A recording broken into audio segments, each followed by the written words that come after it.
सनकादि ऋषियों ने कहा कि दूसरी बार ये कथा किसने किससे कही। तुंगभद्रा नदी के तट पर आत्मदेव नामक ब्राह्मण रहते थे।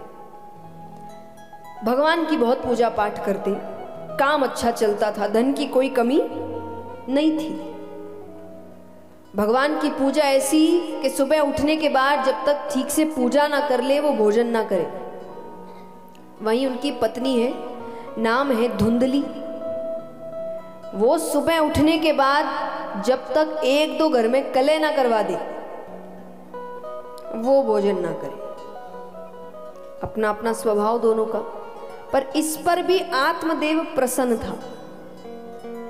आत्मदेव यही कहता, ऐसी दी है तो आप में लगा हुआ हूं।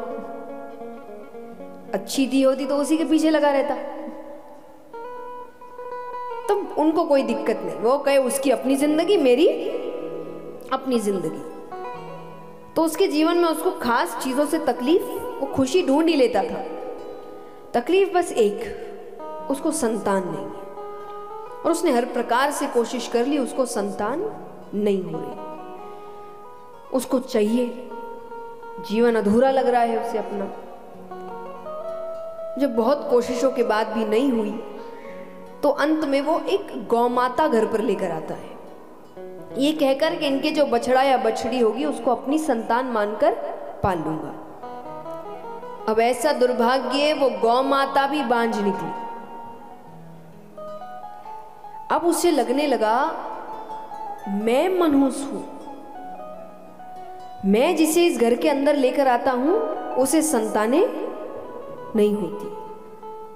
एक नकारात्मक विचार 100 नकारात्मक विचारों को निमंत्रण देता है। ये कला मनुष्य में खुद है, उसको किसी की जरूरत नहीं है इसके लिए। बस एक नकारात्मक विचार आप किसी के सामने रख दो, बाकी उसकी जिंदगी कैसे खत्म हो चुकी है इसकी प्लानिंग वो खुद कर लेगा। हम खुद करते हैं। हमारे जीवन में अधिकतर दुख है नहीं जितना हम बना देते हैं।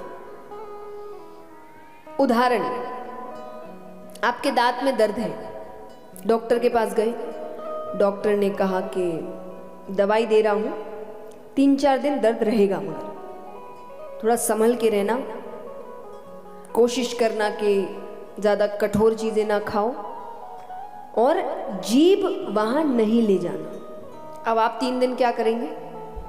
जितना आपने अभी तक की जिंदगी में आप जीभ आप वहां नहीं लेकर गए होंगे वो आप 3 दिन में लेके जाएंगे, हाँ कि ना?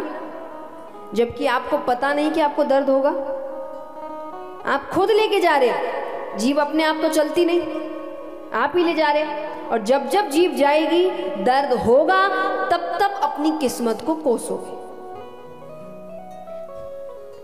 पीछा ही नहीं छूट रहा, कुछ ना कुछ लगा ही हुआ है।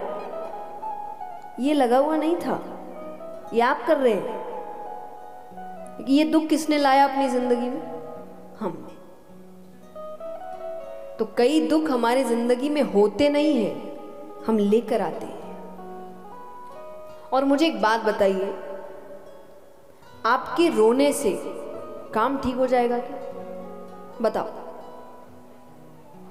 होगा क्या? होगा तो मैं भी आती हूं।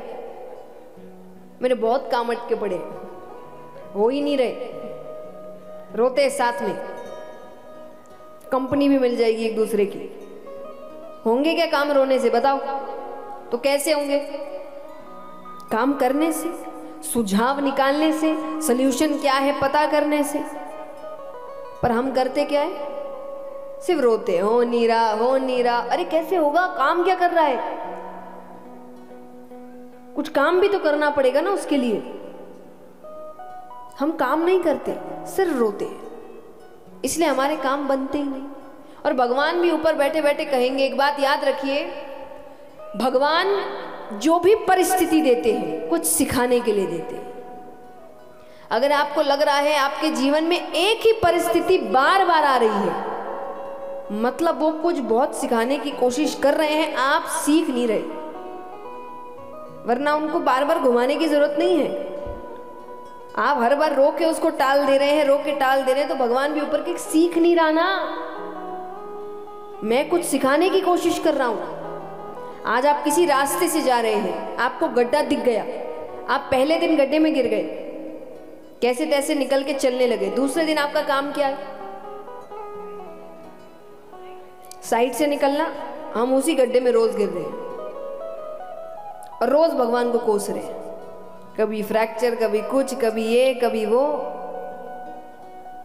तो इस वक्त सोचिए भगवान को कितना गुस्सा आता होगा कि कैसा आदमी है, खुद गलती कर रहा है और मुझे कोस रहा है। पहली बार ही देख ले। तो हमें समझना है कि हमारे जीवन में परिस्थितियां कुछ सिखाने के लिए आई है। हमारे रोने से काम नहीं बनने वाले। और याद रखिए,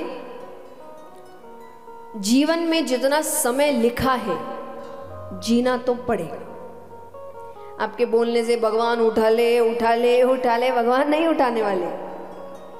भगवान कहेंगे जितनी उम्र लिखी है उतना तो रहना ही पड़ेगा, मैं नहीं बुलाऊंगा उससे पहले। तो हमारे उठाले बोलने से कुछ नहीं होने वाला। तो जितनी जिंदगी लिखी है काटनी तो पड़ेगी, या तो रो के काटो या तो हंस के। चॉइस आपकी है, आप क्या करना पसंद करेंगे। आप मान लीजिए रास्ते से कहीं जा रहे हैं, पता चला आगे के 20-30 किलोमीटर रास्ता खराब है। अब क्या करें? अब या तो 20-30 किलोमीटर एकदम मुंह खराब करके चलो, हर गड्ढे में चिड़चिड़ करो, अपशब्द कहो, चिल्लाओ, या मान लो भाई 20-30 किलोमीटर रास्ता खराब रहेगा, भजन सुनो, जो सुनना है सुनो, मुस्कुराते हुए निकालो। तो निकालना तो है ही वो रास्ता। आपके मुंह बनाने से रास्ता ठीक हो जाएगा क्या कि भाई क्रोधित हो रहा है सीधा हो जाता हूं? वो तो वैसे ही रहेगा। आप अपना समय क्यों खराब कर रहे हैं? समय तो आपको इतना ही मिला है। भगवान ने जितने वर्ष लिखे उतने ही वर्ष लिखे हैं। अब आपको देखना है कि आप कैसे अच्छे से जी सकते हैं, कैसे अपना जीवन सुखद बना सकते हैं। इसलिए अधिकतर व्यक्ति मरते मरते दुखी मरता है, ये रह गया वो रह गया, क्योंकि वो सिर्फ रोने में ही रह गया। समय बहुत था उसके पास, कर सकता था अपने मन की बहुत कुछ, पर वो रोने में ही समय व्यर्थ कर देता है। मत करिए। इतने दुख आपके जीवन में है नहीं जितना आपको लग रहा है। हमसे दुखी बैठे हैं लोग और खुश है। हमसे अत्यधिक दुख है लोगों के पास, फिर भी वो खुश है। सकारात्मकता आपको खुद को लानी पड़ती है। श्री राम को देखिए, श्री राम को वनवास हुआ। अब देखा जाए तो बच्चा जब पिता के रूम से कमरे से निकले, माता के पास गए, तो एक बच्चा जब पिता इतनी बड़ी सजा घोषित कर दे, बच्चा माँ को जाके क्या कहेगा बताओ? जितनी माएँ हैं यहाँ पे, पापा जब डांट देते हैं, बच्चा आपके पास क्या करता है? शिकायत करता है, गुस्सा हो रहा होता है, रो रहा होता है। बड़ा हो गया तो कहता है मम्मी संभाल लो, अगली बार मैं भी कुछ बोल दूंगा, है ना? गुस्सा तो आ रहा होता है। आपको पता है श्री राम ने अपनी माता से जाकर क्या कहा कि अरे पिता ने मुझे वन का राज्य दिया है, ये तो कुछ भी राज्य नहीं था जो कल मिलने वाला था। उन्होंने तो मुझे जंगल का राजा बनाया है, अब वहां जाके राज करूंगा। सकारात्मकता उनको है कि देखो वन में रहना तो है, या तो रो के रहो कि वन जा रहे हैं वन जा रहे हैं, या सोचो वहां जाके राज करूंगा। सिर्फ बुद्धि का ही फेर है। नजरिया बदलो, सुखी हो जाओगे। जो कल मैंने बताया 5-5 लाख नजरिया है। एक नजरिया है चोरी हो गए, एक है कम से कम जो बच गए वो तो है। सिर्फ नजरिया है। व्यवस्था वही है, परिस्थिति वही है, नजरिया आपका है। इसलिए कहा जाता है अच्छे को दुनिया अच्छी लगती है, हाँ कि ना? अच्छे को ऐसा लगता है सब अच्छे हैं, और बुरे को ऐसा लगता है सब बुरे हैं। तो आप कई बार जब लोग आपको बुरा कहे ना आपके अच्छे कामों को, आप दुखी मत होना। वो उनका नजर है, उनका नजरिया है, वो खुद अच्छे नहीं है, इसलिए उनको आप में कोई अच्छाई, उनको विश्वास नहीं होता ना, इतना तो कोई अच्छा हो नहीं सकता क्योंकि वो खुद नहीं है ना।